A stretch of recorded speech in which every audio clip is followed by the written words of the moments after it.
Notre mission aujourd'hui, c'est de faire une analyse vraiment approfondie d'une série de documents sur le domaine de Castelnau. L'idée, c'est de comprendre comment en tirer l'essence absolue. Bah oui, parce que le but final de ces sources, c'est quand même de structurer un script vidéo, genre pour YouTube ou pour les shorts. Ouais, un format ultra concis. Exactement. On parle de condenser toute l'histoire d'un vin spécifique, le Viognier, en moins de 180 secondes. C'est pas beaucoup. Non, c'est rien du tout, hein. Strictement inférieur à 1000 caractères. Et la consigne absolue, c'est de garder l'enthousiasme authentique d'un caviste passionné. Fini les descriptions de catalogue ennuyeuses. Du coup, il faut que le langage soit hyper chaleureux, faut transmettre de l'émotion. Carrément, ce qu'on cherche, c'est le choc positif, l'impression d'avoir fait une découverte inespérée, tu vois. Alors, démarrons avec la toute première étape de ce fameux script, qui est censé durer 15 secondes. L'accroche. Ah, l'accroche, c'est crucial. Les documents disent qu'il faut commencer par une phrase inattendue pour stopper net le défilement de la vidéo. L'angle choisi ici, c'est la stupéfaction. Le choc de découvrir un cépage noble et luxueux, le Viognier, qui devient soudainement complètement accessible. Et en tant que spécialiste, je suis toujours impressionnée par cette approche, parce que le Viognier, c'est historiquement un cépage très capricieux. C'est souvent réservé aux très grandes occasions. C'est pas le vin qu'on ouvre un mardi soir, quoi. Voilà, donc présenter un tel vin comme une option abordable, ça crée un contraste énorme. Ça donne immédiatement envie à l'audience d'en savoir plus. Et ensuite, on plonge dans la deuxième étape, l'histoire et le choc, qui doit faire environ 75 secondes. Les sources nous parlent d'un héritage impressionnant. Le domaine de Castelnau, ça remonte au seigneur de Gers au XIIIe siècle. C'est magnifique sur le plan narratif, hein. Ouais, c'est beau. Mais techniquement, en quoi un héritage aussi ancien joue sur la qualité de ce qu'on a dans le verre? Ça nous ramène tout simplement à la notion de terroir. Un domaine qui est cultivé depuis 8 siècles, c'est un sol qui a été compris et travaillé par d'innombrables générations. Les vignes s'y enracinent vraiment différemment. Je vois. Et les documents mettent aussi en avant une pratique qui m'a pas mal intrigué, les vendanges de nuit.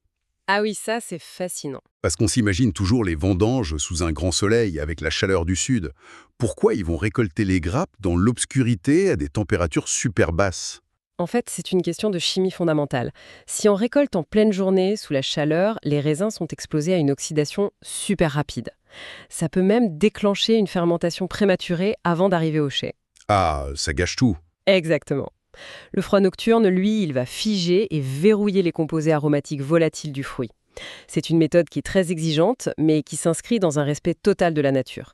D'ailleurs, ils ont la certification HVE3. Et pour ceux qui nous écoutent et qui connaissent pas forcément tous les acronymes agricoles, on peut clarifier. HVE3, ça veut dire haute valeur environnementale.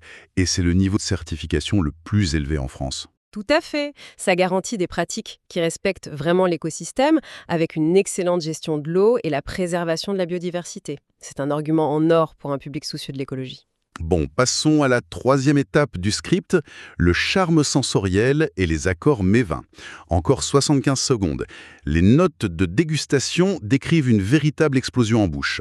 On parle de parfums envoûtants d'abricots mûrs et de pêche blanche. Niam. Mais le plus surprenant, c'est la polyvalence. Les documents conseillent ce Viognier avec un filet de saumon grillé au miel et au citron. Ce qui est un accord assez classique et délicieux. Oui, mais ils suggèrent surtout de l'associer à la cuisine asiatique. Du pad thai, des yakitori, du poulet teriyaki, des plats mijotés. Qu'est-ce qui permet à ce vin blanc de matcher avec tout ça? C'est là que ça devient magique. Le Viognier, c'est un vin très aromatique, avec une texture onctueuse, presque riche, et son acidité est beaucoup plus modérée que celle d'un Sauvignon blanc, par exemple. D'accord. Cette rondeur et ces notes de fruits à noyaux, ça s'équilibre à la perfection avec les saveurs aigres douces de l'Asie.